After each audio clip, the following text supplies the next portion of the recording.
It may surprise you to learn that psychology did not start with Sigmund Freud.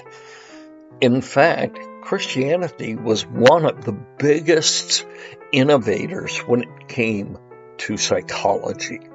The root of this word, psychology, comes from the old Greek word for breath or for soul, later from the word mind. Classical Greek philosophers like Plato and Aristotle strongly influenced Christian thinkers later on to think about the study of the soul or the study of the mind. Thinkers like Augustine, the great church father.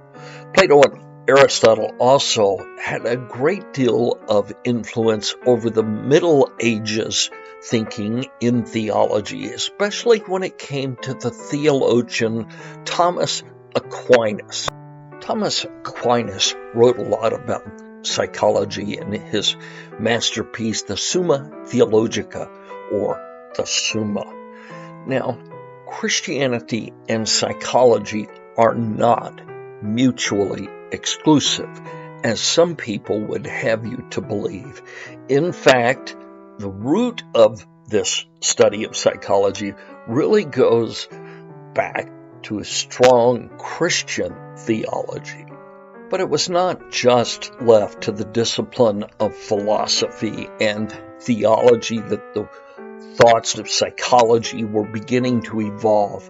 Michelangelo, one of the greatest artists of the Renaissance, in 1512 painted one of his greatest works of art, the creation of Adam, which now decorates the ceiling of the Sistine Chapel.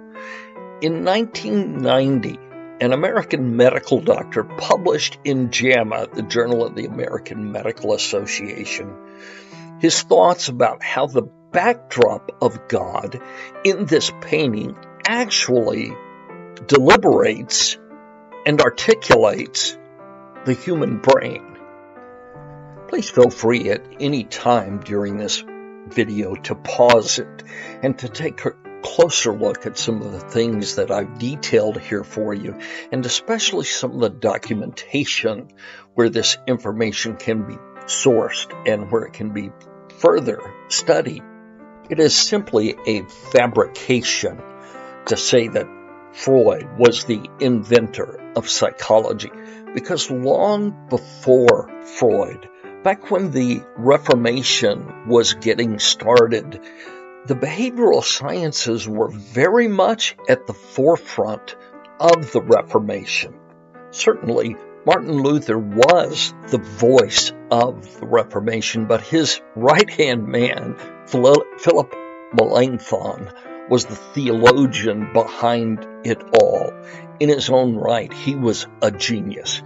Melanchthon wrote a lot about this subject of psychology. Remember, the study of the soul, the study of the breath, the study of life, the study of various emotions. Look at some of these subjects that Melanchthon talked about and actually wrote about.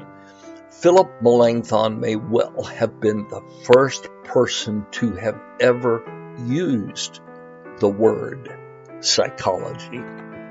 In fact, a number of historians have given credit to Martin Luther and Philip Melanchthon for helping give the impetus to start the scientific revolution.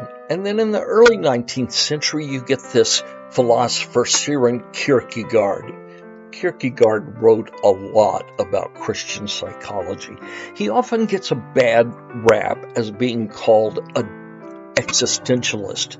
But I think part of that is many people don't understand that existentialism is really a big word, and there were good existentialists and there were bad existentialists. Look at some of these books that Kierkegaard wrote, all of which have the name psychology in it. He dealt deeply with issues of things like dread and anxiety and personhood. Please remember, this was many years before Sigmund Freud.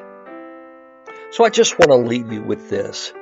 Freud was not the first when it came to psychology.